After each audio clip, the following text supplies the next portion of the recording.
There's a moment in this story, just one moment, where everything that can go wrong does. He's almost out. Almost. The light from the upper world is right there, and he turns his head. And she's gone. That's it, that's the whole tragedy, one glance. Ovid writes that she doesn't even blame him. She just says, farewell. Like she understood it was always going to end this way. Welcome to Tales Unwound, I'm Emma. And I'm Adam. This is episode 2, and today we're going into the Greek underworld with Orpheus and Eurydice, probably the most famous love story in the entire ancient world. If you like what we do here, hit that subscribe button and drop us a like. It genuinely helps these episodes reach more people, and we've got a lot more myths to unwind. Emma, you always open with the thing that wrecks you. What the turn? The turn, every time I read this story, I think I could have done it. I could have walked those steps. I would not have looked back. Everyone says that. I know. That's kind of the point, isn't it? Every listener who hears this story tells themselves I would have held. And then we live our own lives and we all turn around at some point. We all look. Okay, before we open the gates of the underworld, let's talk about the man. Because Orpheus is not just some guy. He's not a hero in the Perseus sense. He's not a warrior like Achilles. He's a musician. The musician, capital T, capital M. His mother is Calliope, muse of epic poetry. Calliope, which the Greeks said meant beautiful-voiced. The chief of the 9 muses. So already on his mother's side he's born from the goddess of song itself. And his father, depending on who you ask, is either a Thracian king named Eurydice or Apollo himself. Apollo, god of music, god of poetry, god of light. Most of the later tradition goes with Apollo. Because how else do you explain what this kid could do with a lyre? Right, and the lyre, by the way, tradition says Apollo gave it to him personally. Some sources say Hermes invented it and Apollo passed it down. Either way, Orpheus gets the best instrument in the world from a god. And he does things with it that nobody else could do. That nobody before or since could do. We're not talking skilled musician here, we're talking reality bends around this man when he plays. Stones moved. Pliny the Elder, Ovid, all the old sources say the same thing. When Orpheus played, rocks would literally get up and follow the sound. Trees leaned toward him. Rivers slowed. Wild animals lay down at his feet. Lions, wolves, bears, whatever the Thracian forests had, they would come out and just listen. There's a line in one of the fragments where they say even the wind held its breath to hear him. That's the kind of musician he was. And I want to sit with that for a second because modern readers sort of skim past it. Oh, he played beautifully, great, but in the Greek imagination, music was cosmic. Apollo plays, the world is in order. The muses sing, memory survives. When Orpheus plays, it's not entertainment, it's a force. It's physics. It's the fabric of the world pulling toward the sound. Exactly. And here's the thing that always gets me. The Greeks had every reason to mistrust a gift that big. In their stories, when you're that gifted at anything, the gods tend to take something from you to balance it out. Arachne weaves too well, she becomes a spider. Marsyas plays the flute too well, he gets flayed alive. There's a cost to being the best. And Orpheus's cost is coming. Yeah. But before the cost, there's joy, there's Eurydice. Eurydice, an oak nymph, a dryad in most tellings, though in some versions she's just a mortal woman. Virgil keeps it simple, she's his bride, that's enough. And their love isn't described in detail. The old sources don't dwell on the courtship, they just tell you he loved her. That's the baseline. It's the granite under everything else in the story. The wedding day is where it goes wrong. The wedding day, even the wedding itself, there's a bad omen. Hymen, the god of marriage, is invited. He shows up but his torch won't catch properly. It sputters. The smoke stings everyone's eyes and makes them cry. At a wedding. At a wedding. In the middle of the ceremony, the god of marriage is holding a torch that's basically weeping smoke instead of burning clean. The ancients read those signs. Everybody at that wedding knew something was wrong. And then the story jumps. Ovid says she's in a meadow with her bridesmaids, the nymphs, walking through the grass. A man named Aristeus, a shepherd, a minor figure, sees her and pursues her. In some versions it's lust, in some versions it's just a chase. She runs. And she steps on a serpent. A viper hidden in the grass. One strike to the ankle and it's over. That's it, that's the death. It's almost pedestrian. She's not killed in battle. She's not sacrificed. There's no grand cosmic purpose. She just steps on a snake at her own wedding. Which I think is part of what makes this story so devastating even now. It's not a heroic death. It's the way real people actually lose the people they love. Suddenly. Randomly. A phone call. A doctor walking into a room with the wrong face on. Yeah, the meaninglessness of it. And Orpheus, you can imagine him. Just married. Still in the clothes from the ceremony probably.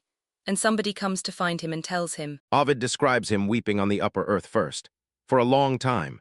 Singing to the sky, to the trees, to the wind, and nothing answers. Because he's been able to move everything. Every living thing has responded to his music his entire life. And now he sings, and the one thing he wants back doesn't come. So he does what no mortal in these stories is supposed to do. He decides to go get her. The underworld. Alive. The Greeks had a very specific geography for the land of the dead. It's not metaphorical. You go west, you go down, there are rivers, 5 of them traditionally. The Styx is the most famous, but there's also Acheron, the river of woe. Lethe, the river of forgetting, Phlegethon, which burns, and Cocytus, which is lamentation. The dead cross on Charon's ferry. And you pay him. That's the whole system, 1 coin. Usually placed under the tongue of the body at burial or on the eyes. If you didn't get a coin, you wandered the banks for 100 years before he'd take you. No exceptions. That was the rule. No exceptions for gods, no exceptions for heroes, and definitely no exceptions for a living man trying to walk down carrying his grief. And then Cerberus, the 3-headed dog, guards the gate. Job description: make sure the dead stay dead. Right, and beyond that you've got the judges Minos, Rhadamanthus, Aeacus, who assign souls to where they're going. The Elysian fields if they lived well. The meadows of Asphodel if they were ordinary. Tartarus if they crossed the guards. And Orpheus walks past all of it. He walks in through the main entrance, the cave at Tartarus, the southernmost tip of the Peloponnese, down in what's now the Mani Peninsula. That's the traditional spot. There's still a cave there. Tourists go. And the first barrier is Charon. Charon, who doesn't let anyone in without a coin, and doesn't let anyone back out at all. And what does Orpheus do? He plays. He plays. And Virgil says it this way: the boatman stood entranced, oar in hand, forgetting what he was doing. Charon, who has ferried how many millions of souls, who has heard everything the dead have to say, who is by profession immune to human feeling, stops rowing and listens. And rows Orpheus across, free. Cerberus, same thing. The 3 heads of that dog in the traditions represent past, present, future, or sometimes birth, life, death, all of them. And Orpheus plays and all 3 heads lie down. He just walks past a dog that has eaten every hero who ever tried to sneak by it. And then it gets even stranger, because Ovid tells us the torments of Tartarus stop. Stop. Sisyphus, the guy condemned to roll the boulder up the hill forever, watch it roll back down, sits on his boulder to listen. Tantalus, the one who reaches for fruit and water that always pulls away from him, forgets his thirst for a minute. The Danyids, the 50 sisters condemned to fill leaking jars with water for eternity, set their jars down. The vultures that eat Tydeus's liver stop eating. Ixion's wheel stops turning. Everything in Tartarus, the whole infernal machinery of punishment, pauses because of a song. That is the bar the song has to clear, by the way, because Hades and Persephone are listening too. If the most punished souls in the cosmos stop their torment to listen, then maybe, the king and queen of the dead will hear him out. So he arrives at the throne room. This is the moment, Emma, I think about more than any other in the story, because he's been allowed to walk through the underworld. But everything up to this point has been, forgive the word, a warm-up. The real performance is here. He has to sing for Hades. And what is he singing for? He's singing for the only thing in the entire cosmos that Hades has never, ever done before. Send someone back. What does he sing? Ovid tells us. Ovid actually gives us the speech, which is one of the great moments in the Metamorphoses. Orpheus doesn't try to overwhelm with grandeur. He's very plain. He says, I didn't come down here to see Tartarus. I didn't come to tangle with Cerberus. I came for my wife. A viper killed her. She was too young, and I tried, he says. I tried to bear it on the earth above. I could not bear it. And then the line that's, I think, the most extraordinary argument ever made. He says to Hades and Persephone, she will come back to you. Eventually, everything comes back to you. I'm not asking to keep her. I'm asking to borrow her. I'm just asking for time. Just for the span of a human life. Give her back to me for that, and then she's yours forever. And he plays, and Ovid says the bloodless souls wept.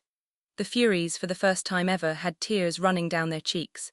Persephone, who was herself taken to the underworld against her will, who knows exactly what it feels like to be separated from the world above, she hears it. And Hades, stone-faced Hades, the lord of the dead, Says yes. with a condition. Always with a condition. You can have her, she will follow you up. But you cannot look back, you cannot turn around, you cannot glance, you cannot cheat. Until you are both on the upper earth in full daylight, you walk ahead and you do not look. One rules. One rule. And here's what I love about the way the Greeks tell this. They don't explain why. Hades doesn't say, look, it's a test of faith, or it's a test of trust, or there's some metaphysical mechanism where the soul of the newly dead can't be observed during transit. Nothing. He just says, don't look. Which is perfect, because that's what rules feel like. They feel arbitrary from the inside. And he starts up, and she's behind him. In some of the versions, she's walking. In others, she's being led by Hermes, the god who escorts souls. Rilke writes this beautifully, actually. Rilke has Hermes leading her and Orpheus walking ahead, not looking, but straining his whole body to hear her footsteps behind him. And he can't hear them. That's the problem. There's no sound, because she's a shade. She doesn't have a body yet. She's not fully back. She's making her way up through the same layers he came down through, and she makes no noise. So he's walking in the dark, and these passages in Virgil are just a long, long climb, up through shadow, up through caverns, and he can't tell if she's there. He has only the word of the king of the dead. Which should be enough. It should be enough. And they get almost to the top. In Virgil, he says, already they were nearing the edge of the upper earth. Edge of the light. And Orpheus is seized with a sudden doubt. Virgil calls it a sudden madness, dementia in Latin, a loss of sense, and he turns. He turns, Emma, why? Why does he turn? Because he's a human being, and he's been walking for miles in silence, and he cannot prove she's there. He needs to see her face. And the versions disagree about what he sees. Virgil's Georgics has him looking back and seeing her there for a split second, arms outstretched, her eyes on his. And then she's pulled backward, dissolving back into the dark. Ovid's Metamorphoses is even more tender. She doesn't even get angry. She holds up her arms and says only one word, farewell. Veil in the Latin, one syllable. And she's gone. And she's gone the second time, which is worse than the first time. Because he had her back, and he threw it away on a 3-second turn of the head. And the rule, here's the brutal part, the rule was the one thing he could have obeyed. He couldn't have beaten Hades in combat, he couldn't have outsmarted him. He'd already used music, his one weapon. The only thing left was trust, and he couldn't sustain it for the last 100 feet. He tries to go back. He runs back down to the sticks and Charon won't take him. This time Charon says no. He sits on the bank for 7 days weeping, doesn't eat, doesn't drink, and the river won't part for him. The song didn't work the second time. The song didn't work the second time, which I think that's the line in this whole myth that does me in. Because some grief is only allowed to be sung once. You don't get to make the same argument twice. So he goes back to the upper world. And he's done with the world in a sense. Different sources say different things. Ovid says he refuses all other women, swears off love entirely. He wanders Thrace, playing for the trees, playing for the animals, playing for the rocks, back to his old audience. And this is where it gets dark even for this story. Because in the Ovidian version, his refusal of women becomes a scandal. The Maenads, the women who follow Dionysus, they take offense, or they fall in love with him and he won't have them. And eventually they tear him apart. Literally, limb from limb. A Dionysian frenzy in the Thracian woods. They rip him into pieces. And the pieces, the head and the lyre, get thrown into the river Hebrus. And they float down the river together, the head and the lyre. And here's the last miracle. As the head floats severed down the river, it's still singing, still calling her name, Eurydice, Eurydice, Eurydice. All the way down the Hebrus, across the Aegean, washing up finally on the shore of the island of Lesbos, which in the ancient world becomes the island most famous for lyric poetry. Sappho, Alcaeus, because Orpheus's head, they say, washed up there. And the lyre gets placed in the heavens as a constellation. Lyra, which you can still see. You can still see it, right next to Cygnus, not far from Vega. Little kite-shaped constellation, that's Orpheus's lyre. And his shade goes down to the underworld a final time. And finds her. And in Ovid's telling, this is the last line of the episode in the Metamorphoses, they walk together, side by side. And now, the poet says, now he can look back as much as he wants. Now he can look. Now he can look. And there's something quietly unbearable about that. The solution is death. The solution is that he finally joins her. There's no other reunion available. In the Greek imagination, the living and the dead cannot share a world. You go to them or they don't come back. Let's talk about what this story did, because it's not just a sad myth. This story becomes one of the most retold narratives in the entire Western tradition. Virgil writes it in the Georgics in about 29 BC, wrapped inside a story about beekeeping, of all things, which is another conversation. Ovid tells it in the Metamorphoses about 40 years later. Those are our two main sources. And then from there it doesn't stop. Monteverdi writes L'Orphée in 1607, which is basically the first real opera, the birth of the form. The first time music was used to tell a long, dramatic story in this continuous sung way.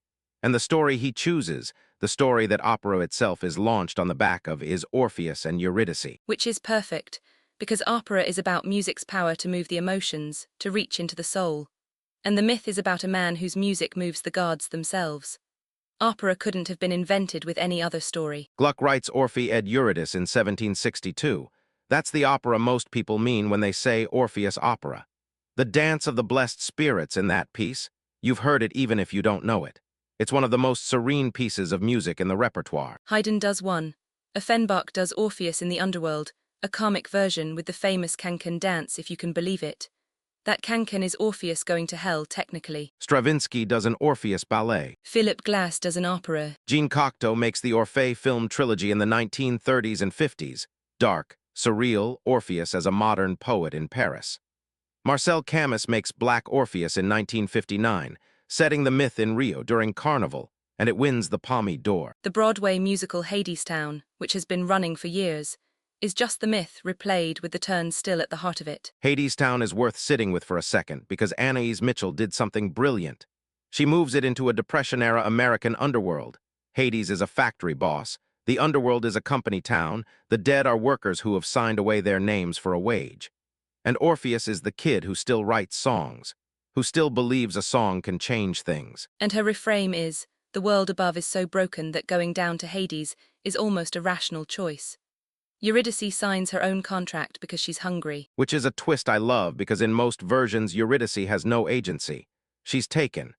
In Hadestown, she walks down herself for reasons of her own. And then the song Wait for Me, which is the descent song, is just heartbreaking. Orpheus doesn't know if the path is real, he just keeps walking to a woman who may or may not even want him anymore. And then epic I, which is the song Orpheus sings to Hades. That's the moment the whole musical is built around.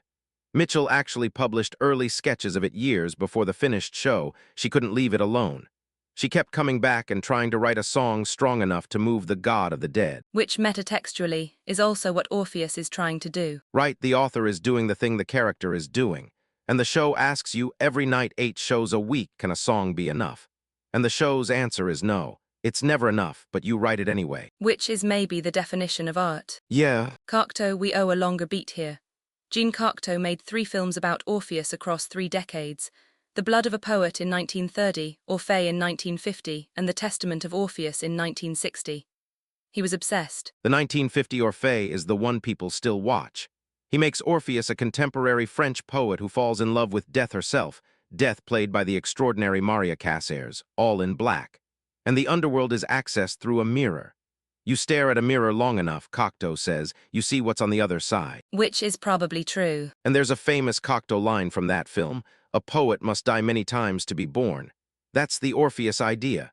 You go down, you come back different, you go down again. Sarah Rule writes a play called Eurydice in 2003, entirely from her point of view. It's one of the great modern plays. Her version of the underworld is a place where everyone has forgotten their own language, forgotten their own names, and Eurydice has to relearn words by listening to her father, who's already there. The father, that's the addition that just wrecks the whole play. Rule wrote it after her own father died, and she places him in the underworld, teaching Eurydice how to be dead, teaching her the words for door and for string and for stone. And when Orpheus comes to get her, she has to choose go back up to him or stay down with her father.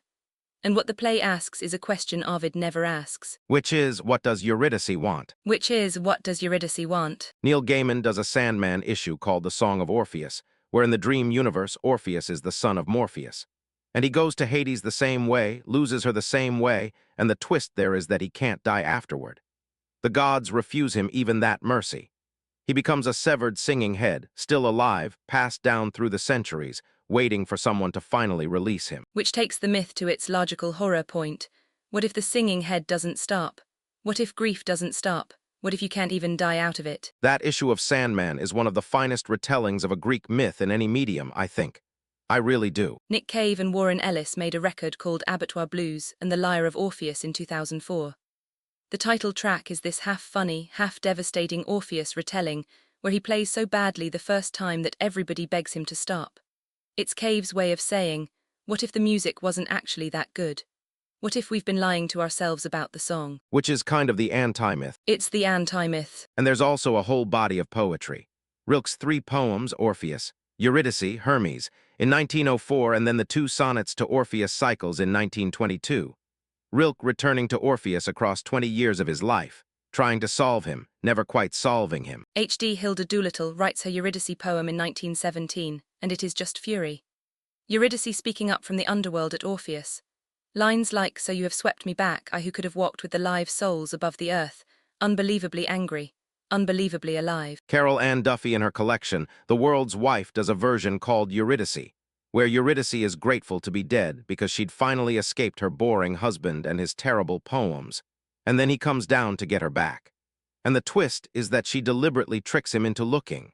She gets him to turn around on purpose so she can stay dead. Which is funny and also absolutely lacerating. Funny and lacerating is basically Duffy's whole mode. Every century seems to get the Orpheus it needs. The Victorians got the pure tragic lovers.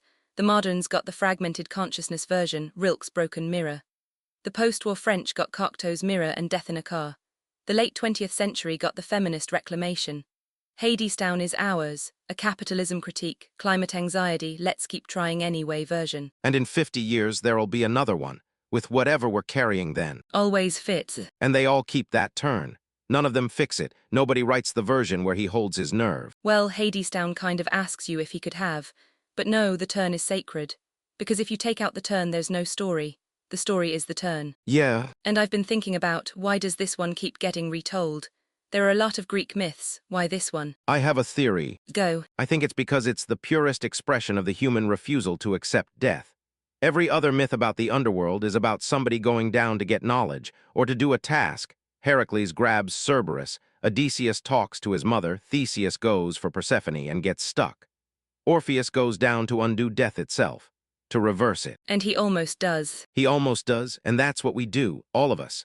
When someone dies, some part of us tries to walk down and argue with the gods, whether it's through prayer or through 100 nights of insomnia going over it, or through art, or through just not accepting it.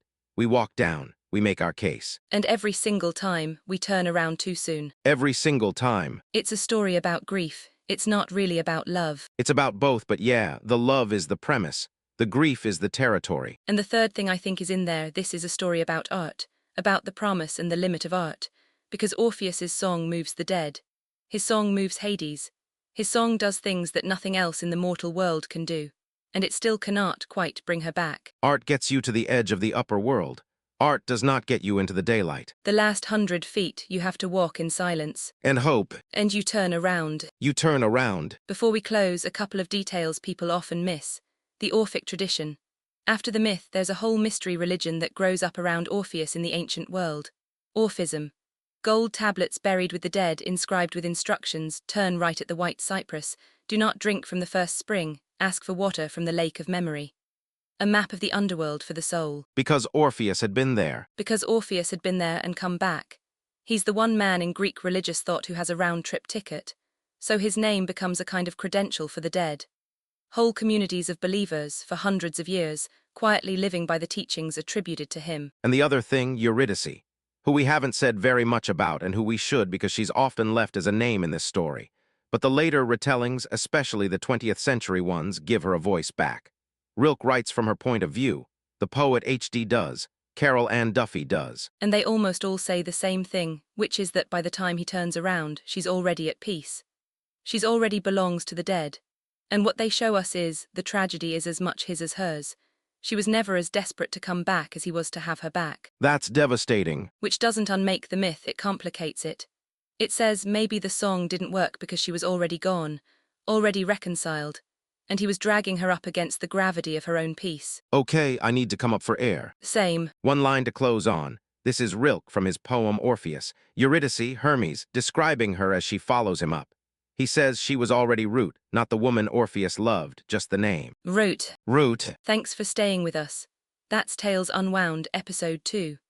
Next time we go further back to the story of Perseus and Medusa, the boy who cut off the Gorgon's head and learned that some monsters were made by gods. That's Episode 1 for the chronologically minded. We're going out of order. We are, because the myths don't live in order, they live in each other. If you liked this one, leave us a comment with your favorite version, Monteverdi, Hadestown, Black Orpheus, whichever one grabbed you. And subscribe. We've got a lot more to unwind. I'm Emma. I'm Adam. And that was Tales Unwound. Go hold on to the people you love. Don't look back.